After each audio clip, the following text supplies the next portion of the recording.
साधी सोपी recipe सिरीजमधली 27वी recipe आज बनवते आहे कांद्याच्या पातीची भाजी। त्यासाठी एक जोडी कांद्याची पात मी स्वच्छ धुवून पुसून बारीक चिरून घेतली आहे।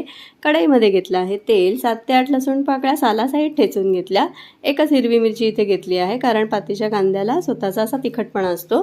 त्यानंतर हिरवी मिरची परतल्यावर थोडासा हिंग घातला आहे आणि त्यावर मी पातीच्या कांद्याचा जो पांढरा भाग असतो तो पहिल्यांदा यामध्ये घातला, छान असा परतून घेतला आणि त्यानंतर हिरवी पात बारीक चिरून घातली आहे आणि ती देखील मस्त अशी परतून घेतली आणि झाकण ठेवून 5 मिनिटासाठी एक वाफ काढून शिजवून घेतली।